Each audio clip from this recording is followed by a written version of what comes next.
Hi, I'm Jen from Back Off My Books, and I have with me April White. She's the author of the Immortal Descendants series, because there's going to be 5 books, and she's agreed to let me ask her some fun questions and also go into some questions relating to the book. So, hi, April. Hi, Jen. Okay, first question. What are you freakishly good at? Besides reaching things in tall places, my husband once said to me that I'm magic. He thinks that anything I put my mind to doing, I can make happen. So I'm going to go with that. I'm magic. Oh, awesome. I'm going to rearrange one question because one of my questions was, do you believe in magic? Maybe. Have you ever felt it? I don't know if I could say, yes, there's absolutely magic there. I do believe that people make their own magic. I think that one of the most interesting things about being a human is like we can actually create something out of nothing. Mm-hmm. And you could argue that art is magic, or books or music or anything that people create is magic, because it does bring its own version of that. Nice. Okay, what one word would your friends use to describe you?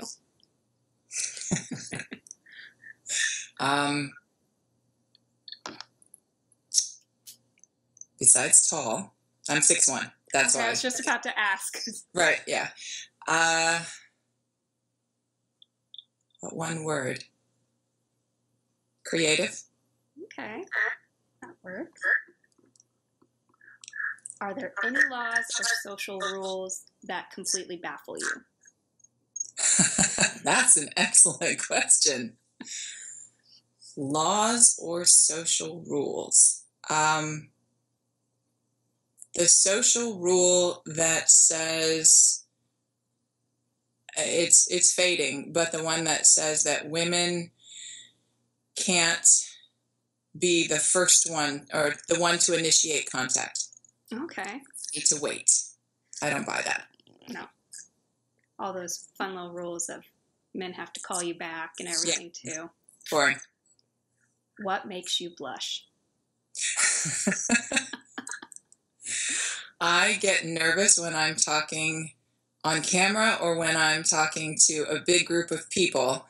I power through it, but I always feel like I've had one too many cups of coffee. Oh, okay. So me. No, and I completely understand that too. Social phobe over here. All right, let's get to the other questions now relating to the book and just being an author in general. So when did you first decide you wanted to write, and what made you make that leap into writing the book? I decided I wanted to be a writer when I was 12. Okay. I was very privileged to be able to go on a trip around the world with my dad with the purpose of climbing in the Himalayas. And so I celebrated my 12th birthday in Kathmandu, and the way that my 6th grade teacher allowed me to go for 6 weeks during the school year was she didn't assign me homework. She handed me an empty journal and said, please fill this, write in this every day. I want to read it when you get back, and that's your homework. So I had an audience for something that I was writing, and it was the first time I was actually writing with the idea that someone would be reading, and it was so fun to try to be descriptive and clever and interesting in what I was writing, and her reaction was so generous and lovely that I knew at that point that I wanted to do something as a storyteller, and I didn't know what it looked like then. And when I go back through all of the jobs that I've had since high school, which have been many jobs and careers, there's always some element of storytelling in it, whether it's people that I meet and I sort of pull from their lives, or when I was a private investigator, my work product was a written report. So I was constantly writing. And then I fell into filmmaking. I was the only person on a commercial set who could start and drive all the old cars. And so I became sort of the valuable PA and BS'd my way up into producing movies. And then enough bad scripts crossed my desk that I was like, I can do that. So I started writing scripts, and I was a screenwriter for 10 years. And ultimately, I was putting together a box of books for my niece, who is a voracious reader, like all the women in my family. And she was 15 at the time. So I was just grabbing whatever young adult books that I could find. I would find them in used bookstores or Better World Books or whatever. And everything that came to the house for the box, I'd read first. That was justification for having spent the money on the books. And with about 7 or 8 young adult books under my belt, I realized that they're fun now. They weren't like this when I was the age that they would have, that's what I would have read. And the stories were great. They tapped into all the fantasy that I love. Everything was sort of for the first time. The people, the characters were experiencing life for the first time. And it was just enough story and plot and character that I could read them fast. I didn't have to get sucked into books that, take me out of action for 2 weeks, which happens because I'm a mom and I can't afford that kind of time. And for me, reading those books was a lot like, watching TV would be for other people. That's just the pure escape. So life sort of conspired at that point that it became a put up or shut up time. It's like, I've always wanted to write a book, so I have a genre that I want to write in. It's time. So I started. Wow. And yeah. You have quite a life experience there to build off of everything, too. That is amazing. So how did the Immortal Descendants story come to you in particular? A lot of life really has just gone into it.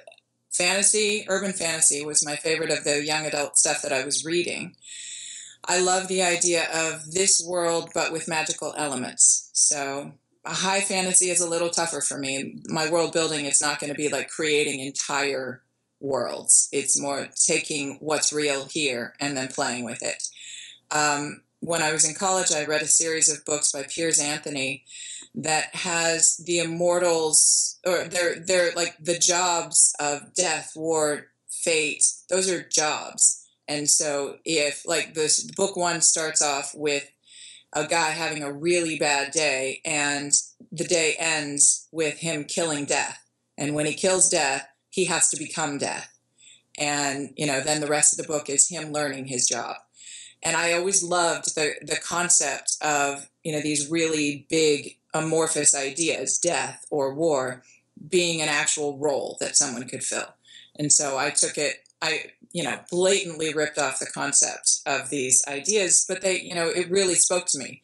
So I like the idea of death, war, nature, fate, time being immortals that have created lines of descendancy. So it allows for skill sets to be passed down and diluted and changed, and you're not going to get the same skill set from the same person, just like in families you won't.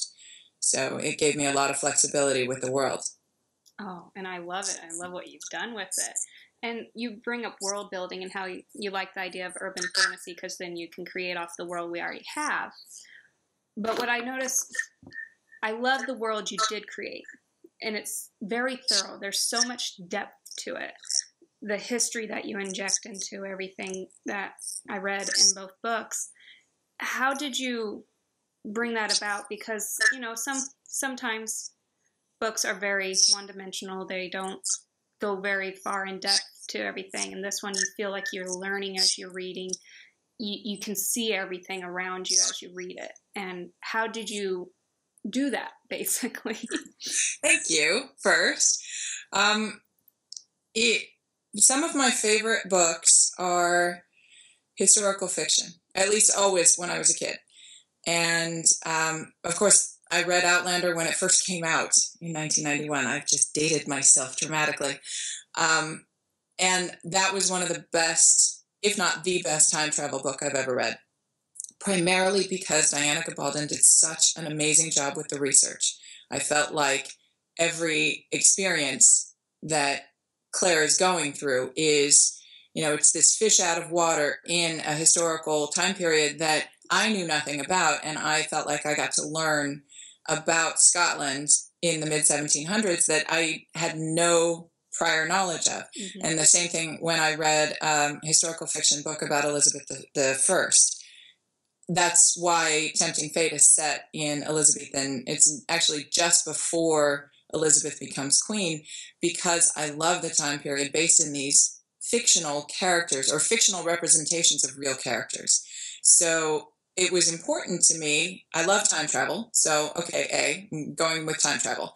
And then whatever the environment or the time period that I go into, it needs to feel real. So I spent a lot of time down internet rabbit holes and, researching whatever history I could to really layer it, because what is the point of going to explore or taking my 20th century, 21st century character into the past unless she has to experience all these things that are so outside of her world? Mm-hmm. So I needed to give her as much to interact with as I could.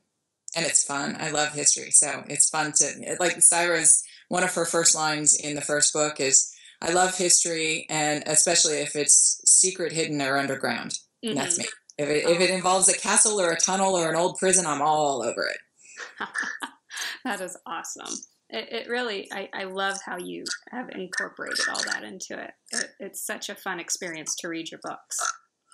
All right. I'm going to mix some of these up a little bit. For Saira's time traveling, she has to use the swirls. Where did you come up with the idea for that? I didn't come up with it. It actually sort of came to me as I was looking for some sort of tagging symbol that she could do. Because actually my husband and I did a lot of research on taggers when we were going to write a script about them set in New York, sort of going all city. So tagging the trains and what graffiti artists do, who they are, that sort of thing. And that script never got written, but I always loved the creative, somewhat subversive, definitely rebellious side of a tagger. So I knew that Saira was going to be, her art was going to be street art, and what would be easy with a spray can, and what would be something that she would be drawn to. And so as I was looking for time, symbols about time, I realized that most carvings, like ancient carvings, have some sort of a spiral symbol in them. And then I read, I don't even know where I read it, but something about time as not linear, but as spiral shaped or conical. So it spirals up instead of going straight out. And it made so much sense to me. And then I loved, okay, great. So it's easy to jump a spiral, or, if you're thinking about a spiral going up like this, it's easy to jump a line onto the same spot as opposed to trying to jump in a linear fashion. So it just sort of revealed itself to me, but I was looking for something simple. That is awesome. Oh, so intriguing to listen to you talk about this. Okay. What is the best part of being an author, and what is the worst? The worst part about being an author is that I spend a lot of time alone in my room. And I'm actually more social than that. So 6 hours a day, literally in my room, I write on my bed and get up and take walks with the dog just to move. But otherwise, I'm alone a lot when I'm writing. The best part is the times when I get to go speak to kids, because I've had the great fortune of being asked to talk to English classes in middle school and high school. And recently I was just able to speak to 100 kids at the USC Hybrid High School about writing. But it was sort of more than just writing. It was about, the life that goes into following your passion and doing something that you've always wanted to do. And when I talk to English classes, I talk to the kids about reading. It's mostly about reading other books, because I bring all the books that went into my book. And, I end up bringing a stack of books and recommending everything from Ender's Game to The Graveyard by Neil Gaiman. And usually, these are all used books that I'll grab whenever I can find them. And usually Ender's Game at least gets passed out to someone in the class. It's like, all right, everybody who hasn't read it, pass it around. So I love talking to kids. They're awesome. Awesome. You get to influence their young minds. I like that. Right? Okay, what can we expect for the future of the series? History. Absolutely history.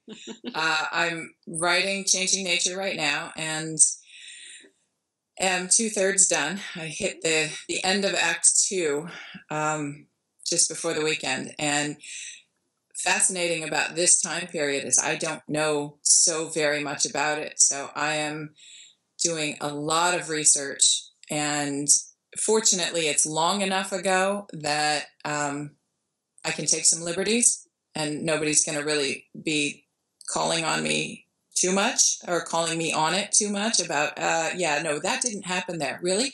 You were there in 1429? But it's also difficult to find all of the elements to layer in. I'm fascinated about what I'm researching. I think I might need to go to France. And then books 4 and 5 just became clear to me. Like I knew more or less where I wanted them to go, but the plot lines became clear about a month ago. So there will be some World War II, and then book 5 is jumping time periods. Okay, nice. So you're 2/3 done with Changing Nature. Changing Nature. So approximately how many months out does that make it? Or a year? 4 years? No, I'm setting myself up for this. In order to get the rough draft to my editor, who is a college professor and who has student papers coming in the middle of November, I have to be done with my rough draft by Halloween. So projecting out from there, that means that I should be ready to publish by the end of January. Yay! I like that. In the back of your mind, do you have any other book ideas that you're cultivating for another series or anything like that? Yes. I am surrounded by incredibly lovely and generous romance authors.